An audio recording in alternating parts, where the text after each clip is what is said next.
I'm going to be using 1 cedar fence picket, and I really hate measuring, so I'm not going to use a tape measure for this. I'm going to see if I can just use the components to get everything lined up perfectly. First step is completely optional. I'm going to plane down the fence picket to a nice even thickness. If you do this, just make sure to watch out for staples.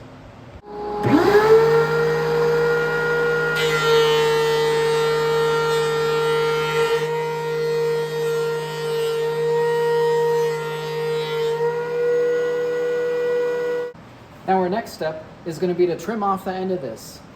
1, because we get a nice even square cut, but 2, it actually serves another purpose as a measuring stick.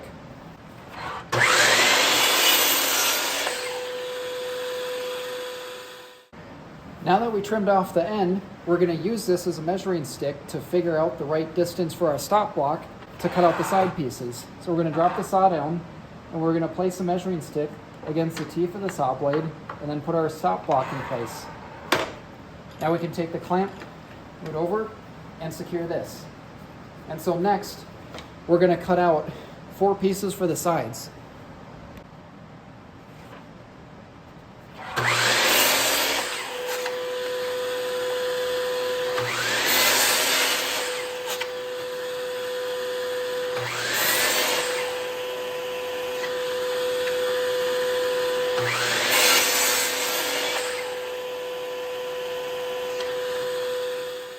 Now that we have the sides cut, the next thing we want to do is cut out a piece for the bottom slats. Now on this one, this will make sense later, but we're going to use our measuring stick and we're going to place it so we got the thickness, shortening this next cut.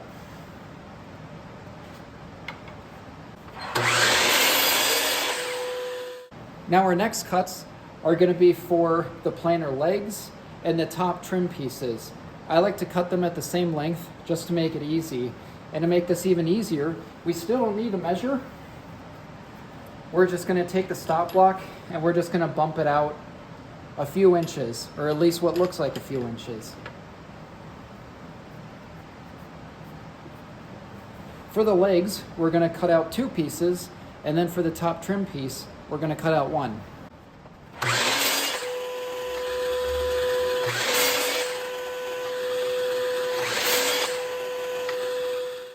For this next part, we're going to be taking our bottom slat piece, our 2 leg pieces, and our top trim piece, and we're going to be ripping all these down to roughly 1/4 of their width. Now, I know this fence picket is 1x6. I'm going to go 1 1/4 width just to be safe. You can totally measure this part, or you can even eyeball it, because these are non-critical measurements.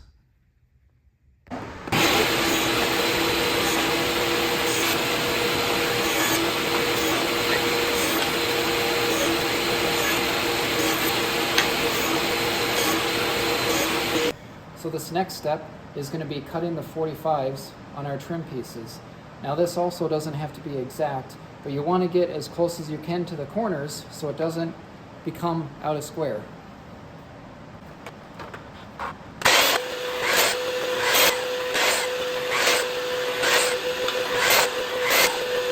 So the first step of assembly is building the side pieces.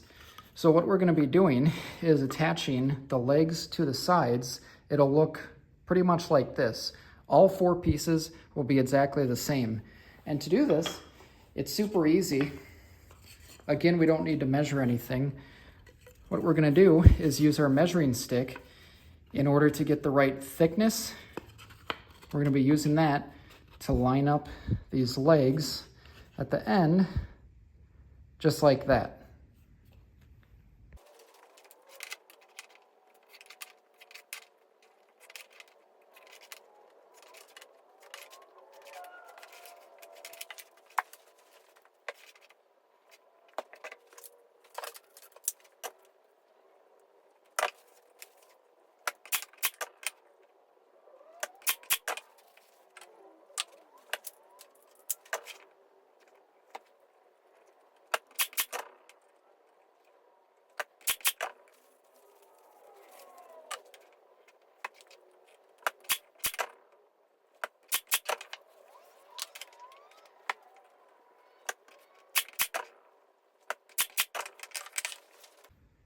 Now that we have all the sides built, there's a trick to get everything nice and square.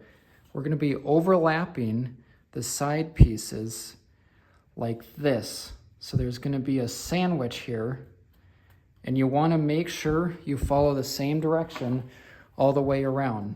So you can see this piece butts into that piece. Now this piece is going to butt into this piece. So we're going to do this all the way around, and everything's going to sandwich together nice and square.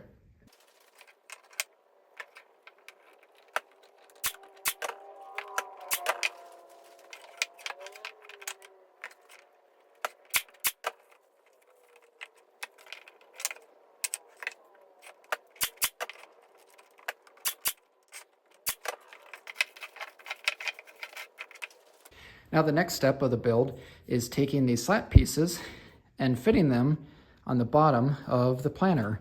Now earlier I mentioned the sides needed to be cut shorter, and I used the thickness of the board. This is why, because of how these sandwich together, we're short the thickness right here. So I'm only going to be using 3 of these slats, because 4 would technically be too wide, but also I want spacing in between there so water can drain out.